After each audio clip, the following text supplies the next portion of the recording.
Welcome to the deep dive. Hello. So today we're jumping into something really specific and pretty critical, navigating the UPSC interview. That's right, the personality test, officially. Exactly. And this deep dive is specifically for you, listener, because it's based entirely on the source material you shared with us.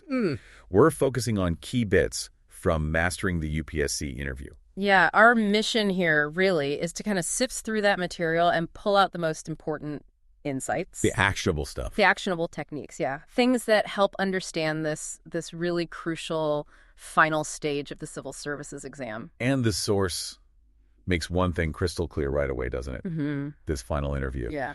It's not mainly about testing your knowledge. You've done that. Prelims, mains, that was the knowledge check. Right. This is different. This is about who you are. It's looking at your personality, your suitability for a public service career. Exactly. It's the human factor. And, the material points out it's worth a hefty 275 marks. Yeah, and it's specifically designed to measure things written exams just can't capture.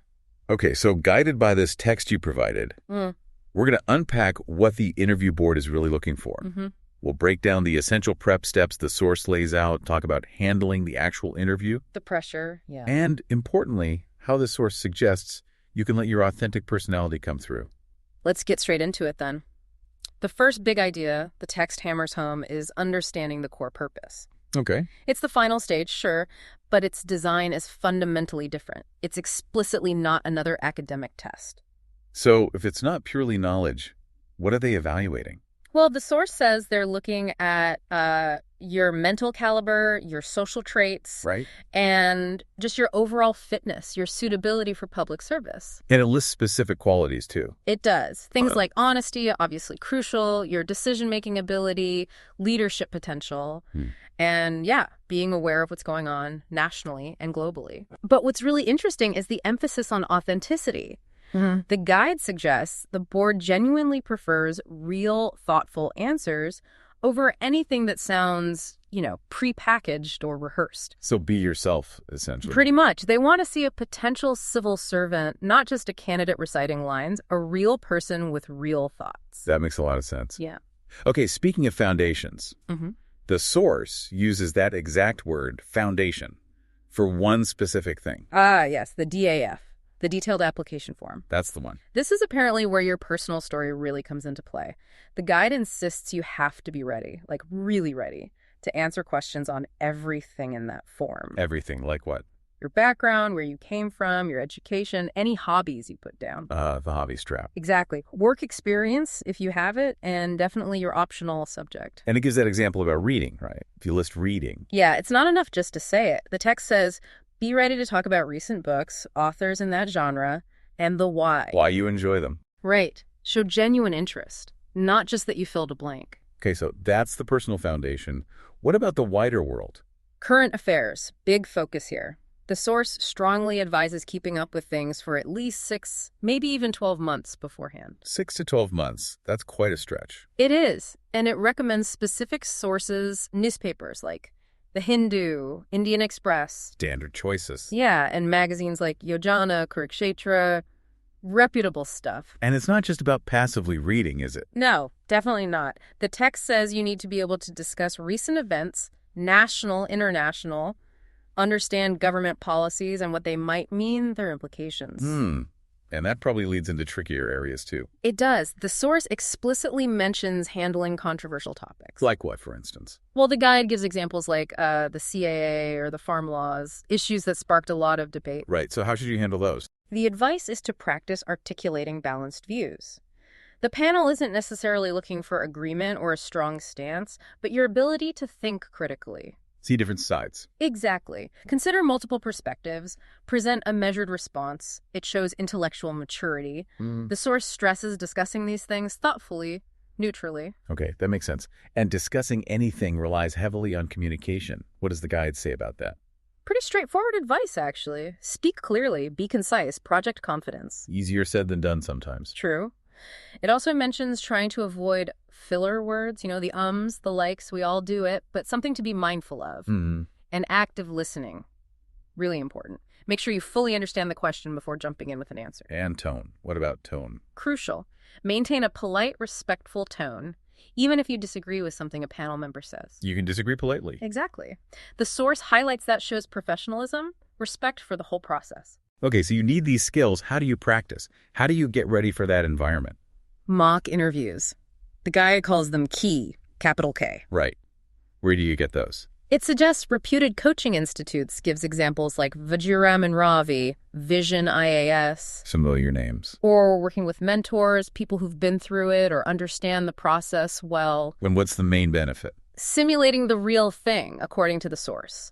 That pressure, that environment. Okay. And it doesn't stop there. The text says you should record yourself if possible, review your performance. Oh, interesting. To see yourself as they see you. Exactly. Check your body language, your tone, see if your answers were clear or kind of vague. Getting that specific feedback on weak spots, nervousness, maybe is super valuable. Okay. And speaking of body language, Yeah. the source talks about that too. Oh, yeah. Specific points. Maintain eye contact, not in a weird staring way, but connect. Right. Sit upright, try not to fidget, little things that project confidence and show you're engaged. And etiquette. Yeah. General conduct. Yep. Greet the panel politely when you come in. Thank them before you leave. Basic courtesy, but important. And a big don't. Don't argue. Avoid appearing defensive even if they challenge you. Stay composed. Maintain that professionalism. Is there anything about, like, what to wear? There is, actually. The source gets specific. For men, a suit or maybe a formal kurta pajama.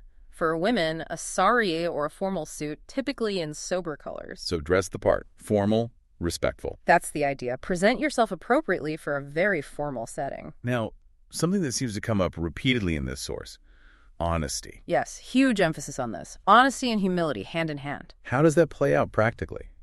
Like, what if you just don't know an answer? The guide is super practical here. It actually gives you phrasing. Really? Like what?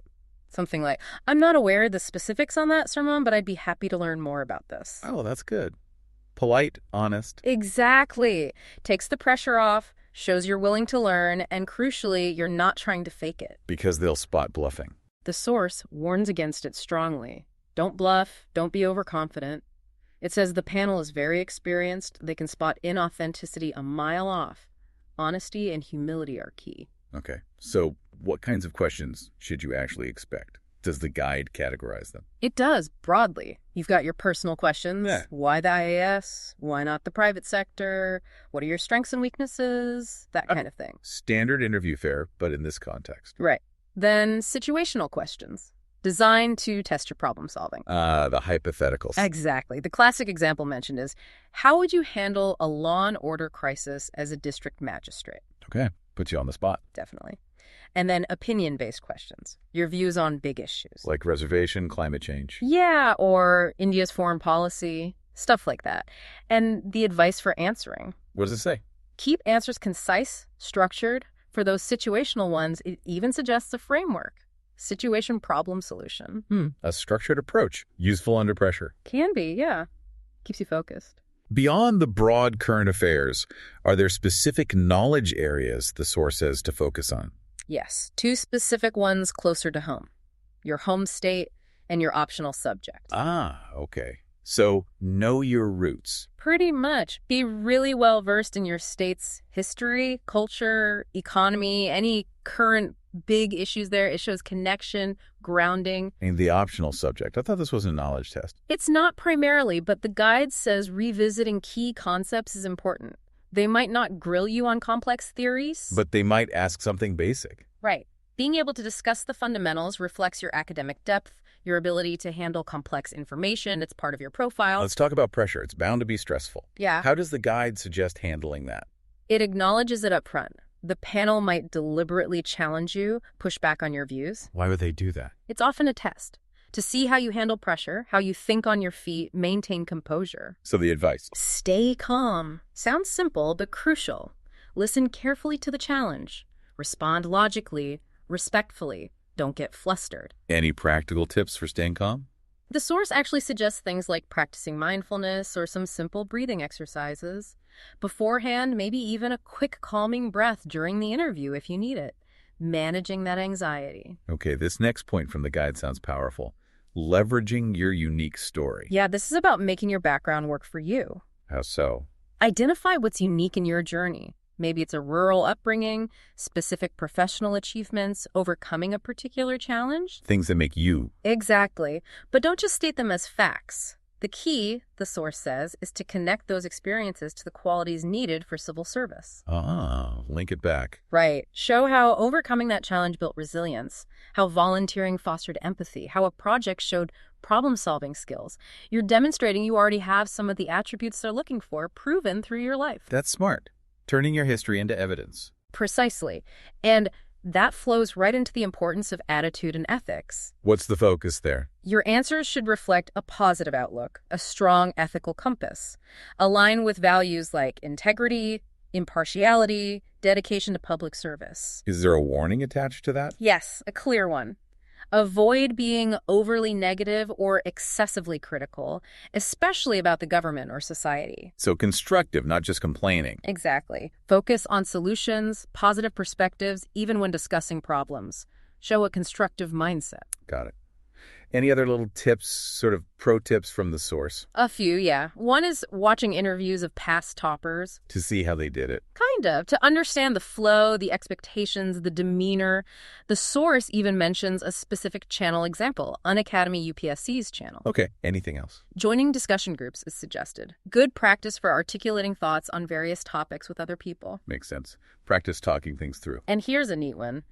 Prepare a couple of thoughtful questions to ask the panel if they give you the chance at the end. Shows you're genuinely curious, still engaged, thinking about the role beyond just answering their questions. Interesting. Okay, just quickly. Logistics. How long does it usually last? Who's on the panel? The source gives typical figures. Okay. Usually 20 to 40 minutes long. Okay, not excessively long then. Generally not. Right. And the panel, usually 5 to 7 members. It's chaired by a member of the UPSC itself. Right. And the final piece of advice, the overall mindset. Approach it like a conversation.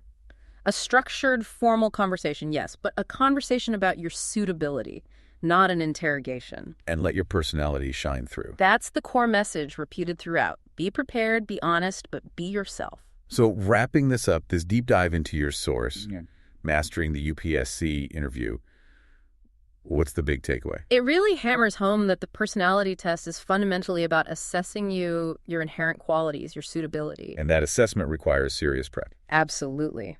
But it's preparation focused on authenticity, honesty, and showing who you are, not just what you know. We've covered the key steps the source lays out, starting with your DAF.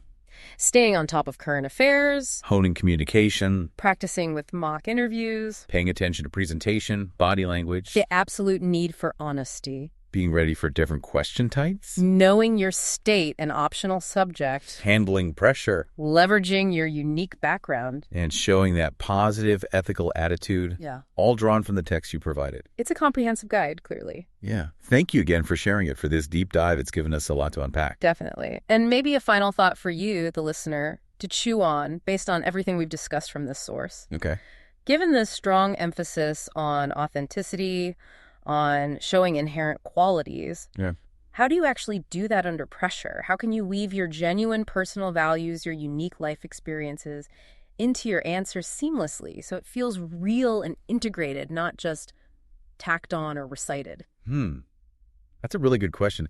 How to be authentically you in that very specific high-stakes environment. Something to really think about as you prepare. Absolutely. Well, thanks for joining us for this deep dive.